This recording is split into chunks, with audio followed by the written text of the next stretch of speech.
Let me just give you one sort of example of some of the things I've run into with police forces. Forced suicides or honor killing of young girls amongst brown females in Canada is probably highest here in Ontario, second highest in British Columbia, but the rate here in Ontario is probably the highest of suicides amongst brown Muslim females in the world. So that includes, India, Pakistan, where there's high degree of Muslim population. So it's a known problem that girls are being murdered or forced to commit suicide in their own household. And right now, the drug of choice is warfarin, blood thinner. The police know this, Peel Regional, Toronto, whatever. I've talked to them, and they tell me something really fascinating. They say they know what's going on, and they're working on it. But getting into the community is very hard because you can't get witnesses, no one wants to talk. Even if you talk to the sister of a girl who's been murdered, essentially, or forced to commit suicide, you can only meet her off-site, you can't meet her in uniform, and she's terrified. If somebody sees her talking to an outsider, that'll get back to her father, her uncle. So here's the thrust of the matter. When I talk to the police at the front end level, and I worked for the RCMP for 6 years and I've worked with a variety of police forces, these guys and these gals tell me that when they go to their supervisors at the inspector level or the superintendent level and say, we need more resources, we need to get out into the community, they get told, yes, you're right, we need to do this. And that layer of management in most police forces is still white, male, and mostly Christian. But they have no problem going after it. Where it dies and where they get no support is at the chief level and at the police board level. When it gets promoted to that level, it dies because, oh, well, we can't touch that.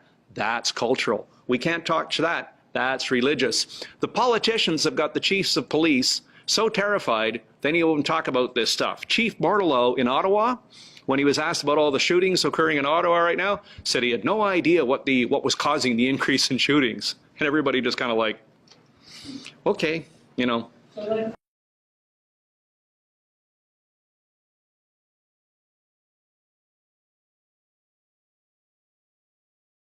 So my suggestion to you would be the power of political correctness, the power of Islamophobia is so powerful that even when senior leaders are presented with clear evidence, they will still find ways to reject it, to justify it, whatever.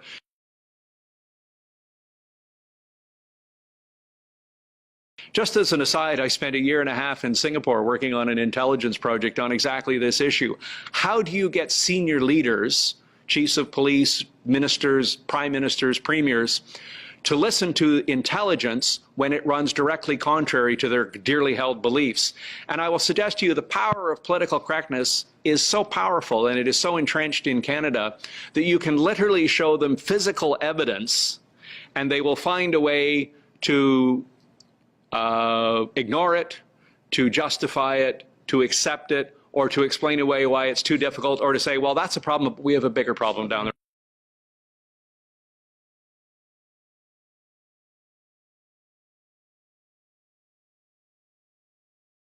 You also mentioned the communists, of course, which is also true. Anywhere you find the Islamist ideology, you'll find their leftist alliances. But what tends to be forgotten, and in Iran you probably know this, as soon as the Ayatollahs got into power, what did they do? They killed all the communists and they killed all the leftists because they recognized them as the greatest threat.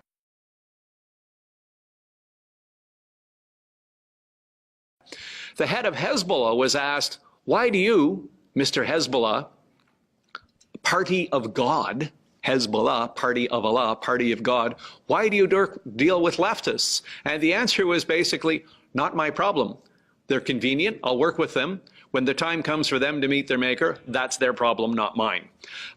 So the leftist, cultural Marxist, progressive, common purpose, whatever you want to call them in the West, makes great cause with the Islamists, and they think it's, oh, look, we're revolutionary brothers, we're going to change the world, without realizing if they ever win, they'll be the first one shot, which I think is probably worth pointing out to leftists. They might want to study some of their own history as why they don't control too many countries, is because they get killed as soon as the Islamists gain any sort of an upper hand over them.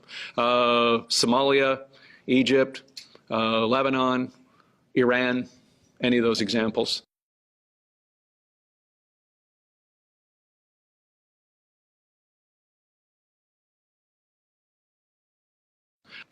Much the same can be said for any other political movement. You need a mass participation rate of 1 or 2% to physically change the course of government. So yeah, it's something we should be taking seriously, and if we're not, we can look at France and Belgium and just say that's where we're going in the next few years. Anyway, but nonetheless, we're starting to see some police forces actually use police skills to try and assess who they're talking to before they start talking to them, and actually look behind their credentials to see what's behind them. So for instance, the Canadian Armed Forces has a chaplain, Nadvi. He is the Amir of the Islamic Circle of North America, ICNA, and he is the chairman of the Canadian Council of Imams. Fascinates me because ICNA, in its own literature, says that Islam and democracy are not compatible.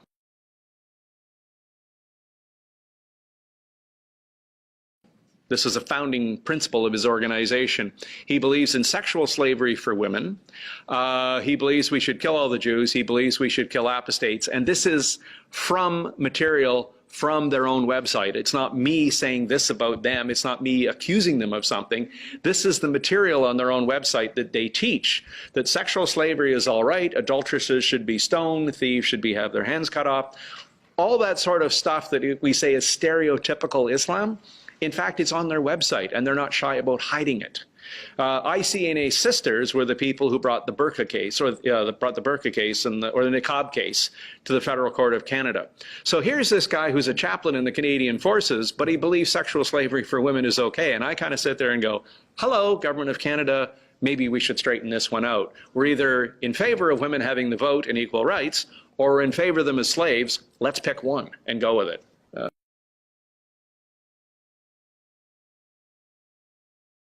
Yeah. Because I can't see the chief of the defense staff hiring a guy saying, hey, let's get that guy in here because he likes sexual slavery for women, when at the same time the chief of defense staff is trying to run a series of campaigns against violence against women within the armed forces. And say, hey, defense minister, why does your Muslim chaplain believe in sexual slavery for women according to his own website?